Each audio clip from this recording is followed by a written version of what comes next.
Eclesiastes capítulo 1, versos 12 a 18, irmãos.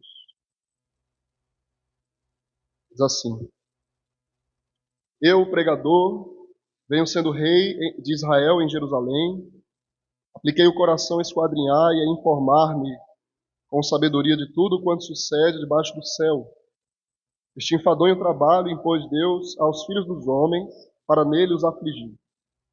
Atentei para todas as obras que se fazem debaixo do sol, e eis que tudo era vaidade e correr atrás do vento. Aquilo que é torto não se pode endireitar, e o que falta não se pode calcular. E disse comigo: Eis que me engrandeci e sobrepujei sabedoria a todos que antes de mim existiram em Jerusalém. Com efeito, meu coração tem tido larga experiência da sabedoria e do conhecimento. Apliquei o coração a conhecer a sabedoria e a saber o que é loucura e o que é estultícia. Vim a saber que também isto é correr atrás do vento. Porque na muita sabedoria há muito enfado, e quem aumenta a ciência, aumenta a tristeza. Palavra do Senhor, irmão. Vamos orar. Deus maravilhoso, Senhor, nós estamos aqui para o teu povo, a tua igreja, tirada do mundo para te servir. Ó Senhor, fala o nosso coração, Pai, nessa manhã, através da tua palavra, por teu Espírito. Nos enche, Deus, da tua satisfação, da tua benevolência, do teu poder, da tua capacitação, dos teus dons. Deus, nos ajuda, Pai, a não nos distrairmos com as coisas desse mundo,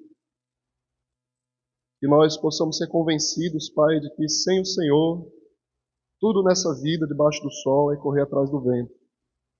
Tudo é vão, tudo é vaidade, Deus. Não há esperança fora do Senhor. Então, Deus, que nessa manhã sejamos mais sábios, a gente saia daqui com mais inteligência santa, com sabedoria santa, Deus. Cristo Jesus, a cruz de Cristo. Senhor, nos santifica, nos torna mais semelhantes ao Senhor. Em nome do teu Filho amado Jesus. Amém.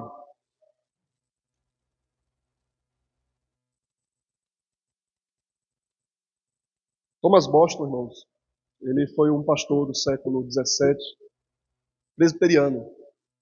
E como os crentes daquele tempo, ele era um homem que sabia sofrer. Ele disse assim, na sua autobiografia: Eu devo me curvar e estar contente em seguir o Senhor por um caminho desconhecido. Ele escreveu uma autobiografia interessante que o objetivo dele parece que era exatamente o de Salomão, quando escreveu Eclesiastes. Era deixar alguma sabedoria para os seus filhos. E ele menciona: meus filhos, eu estou escrevendo isso para vocês, né? Para vocês verem o que o pai de vocês passou e vocês entendam o que vocês vão enfrentar no mundo. Não cometam os erros que eu cometi e aprendam a caminhar com o Senhor. Aí ele descreve uma cena comovente sobre a morte do seu filho. Quando a criança foi colocada no caixão, a mãe o beijou. Eu apenas levantei o pano do rosto dele, olhei para ele e o cobri novamente. Quando os pregos estavam sendo martelados, eu fiquei comovido pelo fato de não tê-lo beijado. E eu realmente gostaria de ter feito aquele prego ser retirado, mas por causa de alguém que estava presente, eu me contive. Esse foi um dos 6 bebês que Thomas Boston enterrou. O segundo filho, ele deu o nome de Ebenezer.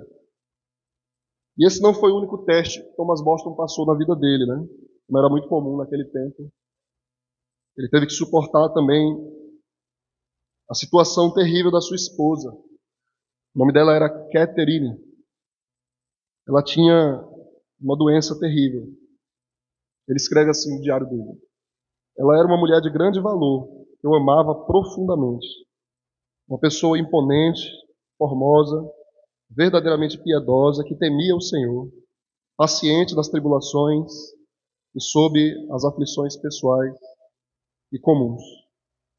A esposa dele foi afligida por uma doença mental, provavelmente alguma coisa como esquizofrenia, né? Naquele tempo ainda não tinha sido nomeado.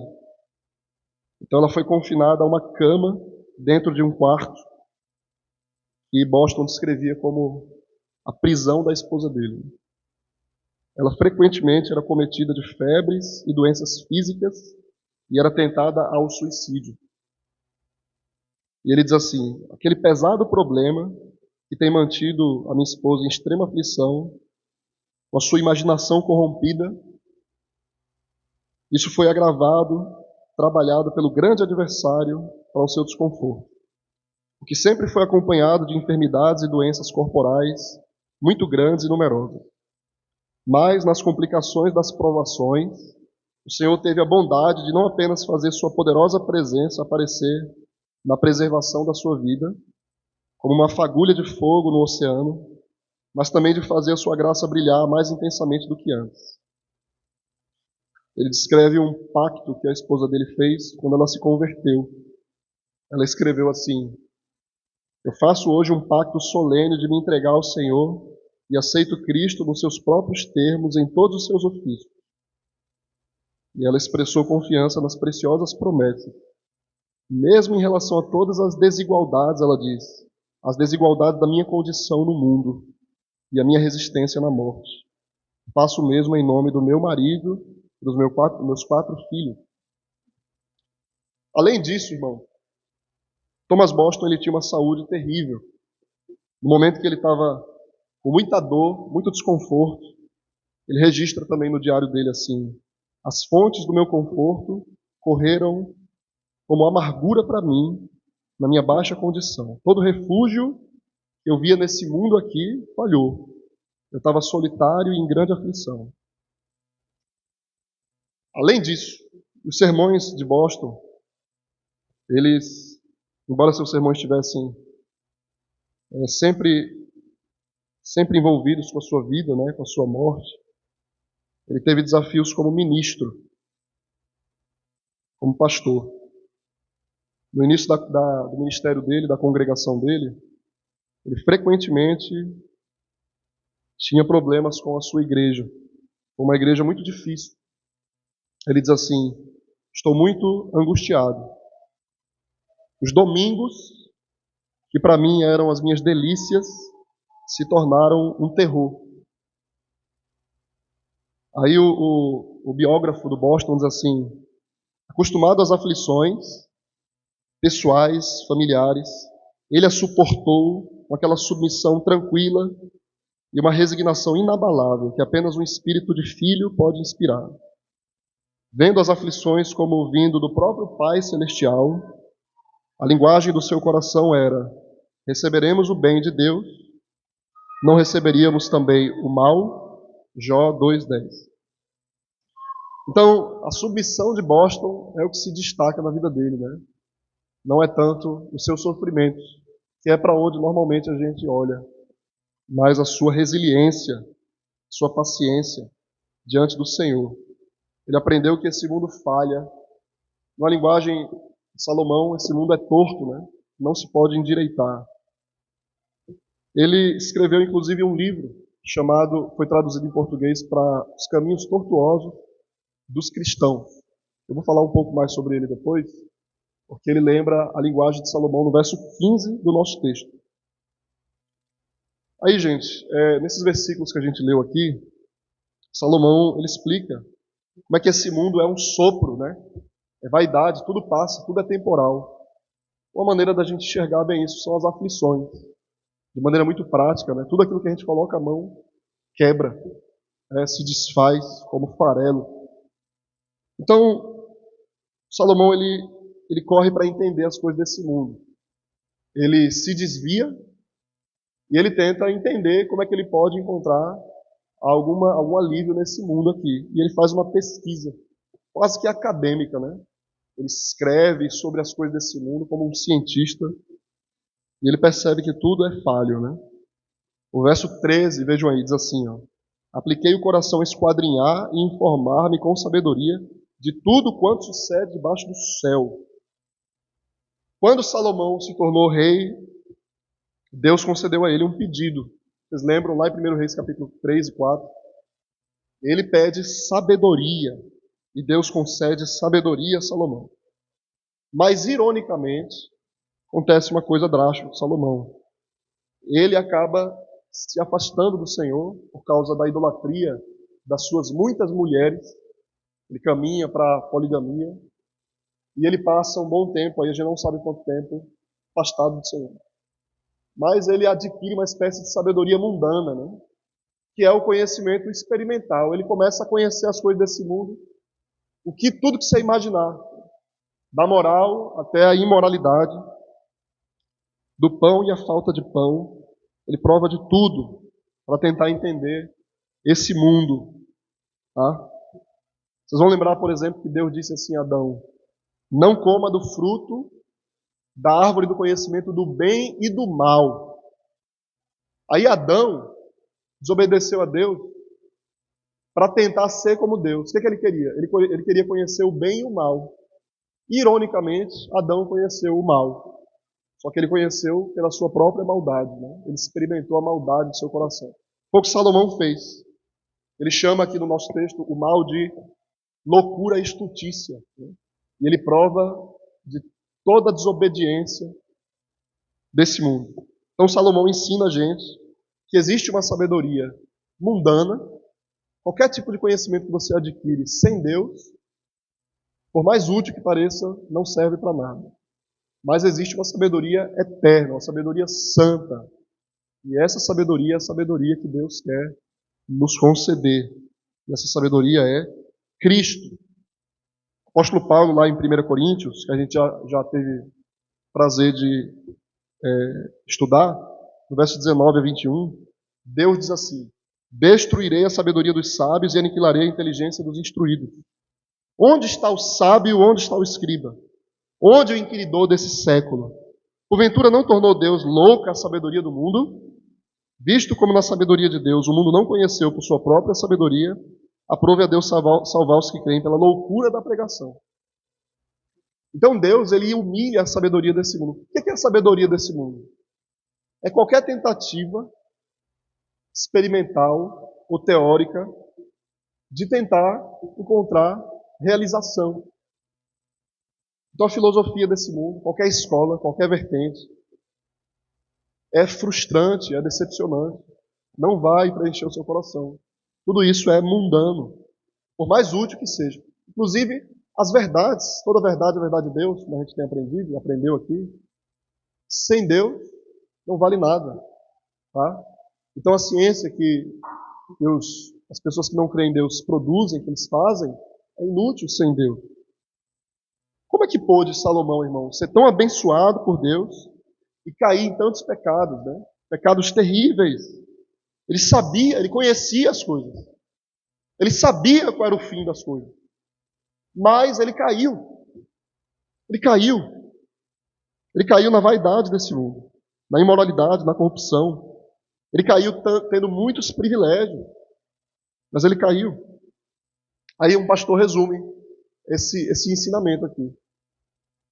No momento em que a gente se esquece da necessidade da nossa dependência de Deus, esse é o momento da nossa queda. O que aconteceu com Salomão. As nossas conquistas mais exaltadas, a mais longa permanência na igreja, a mais extensa utilidade desse mundo, o mais rico acervo de dons espirituais, nada disso oferece segurança contra a crise. O mais experiente dos homens está exposto como o bebê mais frágil da família. Quão necessário é vigiar em oração, andar intimamente com Deus. Então Salomão tinha tudo, mas ele falhou em uma única coisa. Em algum momento da sua vida, ele não vigiou. E ele caiu. E às vezes a queda, a gente não imagina o tamanho dela. Adão, ele estava no auge, onde nenhum ser humano chegou. Mas ele comeu um fruto. E ele foi expulso do jardim. Salomão, como uma espécie de Adão, talvez ele tenha cometido um pequeno erro, porque ele quis brincar por um momento e ele acabou caindo terrivelmente. O nosso texto ele tem uma estrutura, tá? Nosso texto vai dos versos 12 ao 18, e ele funciona assim. Verso 12 a 14, Salomão faz algumas observações. Aí no verso 15, ele traz um provérbio. Aí verso 16 e 17, ele faz outra observação. E no verso 18, ele traz outro provérbio, tá? Então a gente vai ler agora de novo os versos 12 a 14. Por favor, irmãos, diz assim. Eu, o pregador, venho sendo rei de Israel em Jerusalém. Apliquei o coração a esquadrinhar e informar-me com sabedoria de tudo quanto sucede debaixo do céu. Esse enfadonho trabalho impôs Deus aos filhos dos homens, para nele os afligir. Atentei para todas as obras que se fazem debaixo do sol, e eis que tudo era vaidade, correr atrás do vento. Vejam só, gente, Salomão, nesse processo de crise existencial, né, se afastar de Deus e tentar achar alguma resposta fora de Deus, ele tinha tudo, tinha muito conhecimento, ele usa todas as suas habilidades para encontrar propósito sem Deus, mas ele percebe que tudo era só uma experiência temporária, sem benefício divino, sem a presença de Deus. Nada fazia sentido. É como aquele ateu como muitos, houveram muitos na história da história moderna, né? Muitos ateus que pesquisaram, escreveram e desfrutaram desse mundo, deram centenas de palestras, encheram o bolso de dinheiro, e no final, muitos deles, vocês nem imaginam, muitos deles oraram pedindo misericórdia a Deus no leito da morte. Eles não sabiam o que eles iam encontrar depois do leito, né? Richard Dawkins, que é um neo-ateu famoso, hoje em dia ele está vivo, escreveu Deus um Delírio. Essa é a visão de mundo de Dawkins. Ele diz assim, a existência humana não é nem boa nem má, nem gentil nem cruel, mas indiferente. Indiferente ao sofrimento, sem qualquer propósito. Essa é a visão de alguém que não crê no Senhor. Essa é a visão de um ateu. Essa é a visão de alguém que não vê sentido nas coisas. É uma visão deprimente, uma visão vazia. O mais doloroso que seja, Salomão passou por esse processo e ele está se comunicando com todos aqueles que também já passaram, estão passando ou passarão esse processo de experiência do mundo, experiência frustrante do mundo. E ele está fazendo isso para mostrar que quando você se sentir totalmente frustrado, há uma esperança. Esse é o nosso objetivo. Ele quer conduzir a gente a única coisa que não falha jamais. E é exatamente assim que a gente é empurrado violentamente para Cristo, né? Ele faz com que a gente passe por vales obscuros, né, tenebrosos, para que a gente corra para Ele. Como Agostinho diz. Mais uma vez, né? Eu acho que eu vou ler várias vezes esse trecho de Agostinho. Fomos criados para Ti. Estamos inquietos até encontrar descanso em Ti. Aí, o teólogo diz assim, o Senhor vai levar você para o seu lar. Quando você estiver cansado dos esforços infrutíferos de procurar em você mesmo ou no mundo o que só pode ser encontrado nele. Encontrei nele uma porção satisfatória para a alma e eterna. Então as provações seguem. Às vezes, o suficiente para abalar a fé mais forte, como aconteceu com Salomão. Mas, como Paulo diz, eu sei em quem eu tenho crido. Eu sei que ele é uma confiança infalível para o tempo e para a eternidade. Ele se comprometeu a cuidar de tudo. Eu ordeno a minha alma que retorne ao seu descanso. Tem um escritor, irmãos, ele fala, eu trabalho sempre, ou melhor, ele diz, trabalhe sempre para trazer Cristo para o seu barco. Ele controlará todas as tempestades e acalmará todas as perturbações que crescem em você. Se eu tenho Cristo comigo, não pode haver nenhuma situação que seja pesada demais para mim.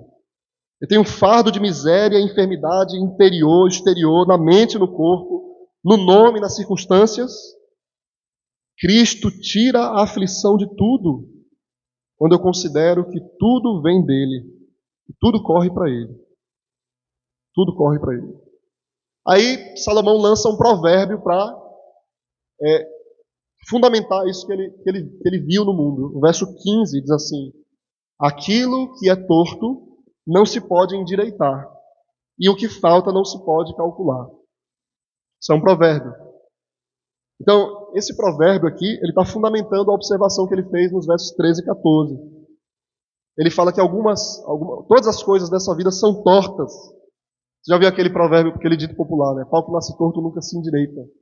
Então, eu acho que foi baseado aqui em Salomão, verso 15 do capítulo 1. Ele diz que tudo nesse mundo é distorcido e ninguém consegue endireitar esse mundo.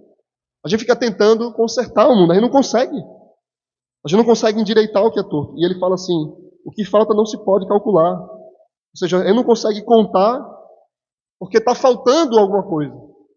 A conta não fecha. Está faltando algo. Você imagina aquelas cenas de filme em que a pessoa conquista tudo no mundo e ela olha assim em volta, ela tem tudo. Aí ela se senta no sofá, abaixa a cabeça e ela pensa: está faltando alguma coisa, mas eu não sei o que é. É isso que Salomão está dizendo para a gente aqui.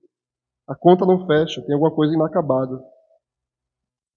Então, uma pequena injustiça é suficiente para murchar a nossa maior satisfação. Uma coisinha, uma ofensa muito pequena é capaz de tirar a nossa alegria o dia inteiro. Como é que pode a gente ser desse jeito, né? Você lembra de Acabe, o rei Acabe, toda a riqueza que ele tinha, porque ele não tinha só uma terrinha que ele queria. Ele olhou para a terra de uma pessoa ali e disse: eu queria essa terra aqui. E não quiseram dar para ele. Ele foi para a cama que nem uma criança e ficou em depressão o dia todinho, porque ele não tinha aquela terrinha que ele queria, mas ele tinha um reino todinho de Israel. Isso é o ser humano. Então a gente junta as duas partes aqui desse provérbio, né? A vida é o que é. A gente não consegue consertar a vida. Tem tantas coisas que a gente não consegue mudar, a gente queria mudar, pessoas que a gente não consegue dominar, né? Problemas que a gente não consegue resolver, desejos que a gente não pode satisfazer. A gente não consegue mudar a nossa vida como a gente gostaria. Aí eu quero lembrar vocês de Thomas Boston de novo. Ele escreveu esse livro chamado Os Caminhos Tortuosos dos Cristãos. Ele começa dizendo assim: uma compreensão correta das aflições é essencial para uma vida cristã adequada. Essa compreensão ela só pode ser alcançada pela fé, não pela experiência humana. Somente a luz da fé revela as aflições de forma justa, mostrando nas aflições a mão de Deus, consequentemente, os propósitos dele. Quando são vistas com os olhos da fé, nós adquirimos uma visão mais equilibrada das coisas. Uma visão capaz de acalmar as turbulências do nosso coração. É nessa visão que Salomão apresenta os paradoxos. Os paradoxos são fundamentais. Presta atenção, gente. Eu li um livro recentemente chamado Inversões Redentoras. O escritor ele mostra como é que Deus ele age através do contrário. Então, como é que Deus faz a gente rico na pobreza? Como é que ele faz a gente forte na fraqueza? Como é que ele exalta a gente na humilhação? Como é que ele salva a gente na cruz? Deus ele gosta de fazer isso. Ele gosta de mostrar a sabedoria dele naquilo que é inesperado, imprevisível. E Salomão está ensinando isso para a gente. Inclusive, a gente vai ver isso várias vezes no livro de Eclesiastes. Salomão ensina os paradoxos. São afirmações estranhas para a gente, que chocam a gente. Ele declara, por exemplo, que o dia da morte é melhor do que o dia do nascimento. Ou seja, o dia da morte de alguém que pela fé se tornou amigo de Deus, viveu uma vida dedicada à glória de Deus, assim conquista um bom nome, é mais preciosa do que o dia que a gente nasceu nesse mundo. Da mesma forma, Salomão diz também em Eclesiastes que a casa onde há luto é melhor do que a casa onde há festa. Que a tristeza é superior ao riso, Salomão diz. que a repreensão do sábio é mais valiosa do que o canto do tolo. Isso é o ensinamento da sabedoria do livro de Eclesiastes. Só a fé consegue entender essas coisas. Só a fé consegue descansar em Deus, no meio daquilo que é torto. Isso é a sabedoria santa, sabedoria eterna, que capacita a gente a tirar o melhor proveito daquilo que parece não fazer sentido. Porque sem fé a gente se entrega à loucura. Porque esse mundo não tem sentido, esse mundo é torto. A conta não fecha nesse mundo. Mas em Deus a gente vê sentido em todas as coisas. Absolutamente tudo faz sentido. Então, irmãos, se a gente tiver essa sabedoria santa e a gente investigar com reverência esse mundo, a gente vai perceber que essas irregularidades, elas são apenas aparentes. Porque Deus ele tem um plano belíssimo, como aquele tipo de pintura, né? Eu esqueci o nome. É pontilhada, você chega perto, você não vê. Quando você se afasta, você percebe a beleza daquele quadro. Né? Como a tapeçaria, né? Você olha por baixo, é só emaranhado de nó, mas por cima é um desenho perfeito. É assim que Deus age, é assim que Deus trabalha. Nada além da cruz de Cristo endireita as nossas cruzes. Então Deus pode endireitar. Ele pode endireitar os nossos caminhos. Mas não do jeito que a sabedoria mundana espera. A gente precisa se lançar à vontade de Deus. Abandonar o nosso capricho, a nossa vontade. E perceber que só Deus pode nos salvar, nos endireitar. Tá? Versos 16 e 17. Por favor, irmãos, assim. Disse comigo, eis que me engrandeci e sobrepujei em sabedoria a todos os que antes de mim existiram em Jerusalém. Com efeito, meu coração tem tido larga experiência da sabedoria e do conhecimento. Apliquei o coração a conhecer a sabedoria e a saber o que é a loucura e o que é a estutícia. E vim a saber que também isso é correr atrás do vento. Salomão continuou a busca infrutífera dele. Foi o homem mais sábio do mundo, estudou todas as coisas debaixo do sol. E se ele foi incapaz de descobrir sentido, quem mais conseguiu, né? Centenas de anos depois, muito tempo depois, veio surgir a filosofia. Muito tempo depois. E a filosofia tem esse objetivo de encontrar sentido nas coisas, investigar o máximo de coisas possíveis. Né?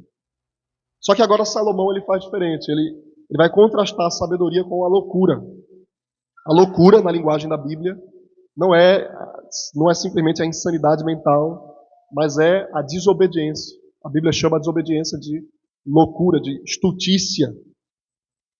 Em outras palavras, é a imoralidade. Tá? Se lançar para longe de Deus. Então, viver em desobediência a Deus. Eu sempre achei muito interessante. A Bíblia chama a desobediência de loucura. Você já viu o que está acontecendo no Ocidente, né? As pessoas, um grupo de pessoas se relacionando com animais e se vestindo de cachorro e de pantera. E essas loucuras. Se você sentar para conversar com essas pessoas, você talvez consiga manter um diálogo normal com elas. Mas ela tem essas loucuras aí. E é loucura, só que está sendo tratado como uma opção, né, e tal. Mas é desobediência. São pessoas que são, de certo modo, são normais, mas elas são desobedientes a Deus. Então elas estão caindo em loucura, o que em outro tempo ia fazer com que elas ficassem dentro de um sanatório. São pessoas aparentemente normais, só que elas têm gostos estranhíssimos, né? E a nossa geração normalizou esse tipo de coisa, né? De uns anos para cá, a gente tem tido aí algumas pessoas que têm ajudado nisso, como Freud, né? E outros líderes, cabeças desse mundo, que normalizaram essas coisas. Isso é loucura. Então a Bíblia é perfeita, a Bíblia é certeira. Porque isso é desobediência a Deus. É imoralidade, mas a Bíblia fala, é loucura. Porque quanto mais você se lança à desobediência, mais insano você fica. É o que está acontecendo com esse mundo. Então, o conhecimento prático, Salomão provou, ele se lançou em todo tipo de coisa que você imaginar. Ele conheceu tudo, a teoria e a prática de todas as coisas, e ele disse: não faz sentido. Não faz sentido. As regras, a quebra das regras, não faz sentido. Abandone a sua independência. Abandone o seu coração secularizado, mundano, de tentar encontrar um descanso sem Deus. A sabedoria do mundo não pode salvar você.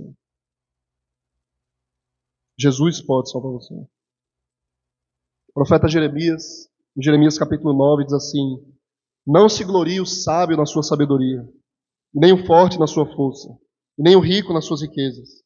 Mas o que se gloriar, glorie-se nisto, em me conhecer e saber que eu sou o Senhor e faço misericórdia, juízo e justiça na terra. Porque destas coisas me agrado do Senhor. A sabedoria de Deus vem ao nosso encontro. Ele humilha a nossa sabedoria. E a sabedoria dele, que o apóstolo Paulo chama de loucura para esse mundo, é o que salva a gente. O verso 24 de 1 Coríntios 1 diz: para os que foram chamados, tanto judeus como gregos, pregamos Cristo, poder de Deus e sabedoria de Deus. E o verso 30, ele diz que Jesus é sabedoria e justiça e santificação e redenção. Então Jesus é a sabedoria encarnada, é a mente de Deus. E ele vem aqui e ele coloca sobre si a nossa loucura, as nossas frustrações e leva para o buraco, para o túmulo. Ele vem ensinar a gente a maneira sábia de viver. E ele veio e sofreu profundamente as nossas dores, conheceu as nossas aflições, carregou sobre si. E ele disse: agora vá, carregue a sua cruz e me siga. Então o que é a sabedoria desse mundo, gente? O que é encontrar sentido nessa vida? Senão seguir Jesus? Ele é o sentido da vida. Ele preenche a nossa vida. Isso é a vida eterna. Ele diz: que te conheçam a ti, o único Deus verdadeiro, e a Jesus Cristo a quem enviaste. Essa é a sabedoria. O que Salomão está ensinando, em outras palavras, é que ser sábio sem Cristo é loucura. Rejeitar a cruz de Cristo é loucura. Salomão, tanto tempo antes, está dizendo para a gente, no final das contas, siga Jesus. Confesse o Senhor Jesus. Abrace Jesus. Rejeite esse mundo, porque fora dele não há sentido na vida. Mas nele tudo faz sentido. Que Deus nos ajude, irmãos, a encontrar em Cristo a nossa resposta e ser totalmente dominado por Ele. Como diz Paulo, que a gente tenha a mente de Cristo. Ele nos ajude a nos mantermos firmes no Senhor. Amém. Vamos passar para um segundo momento da ceia.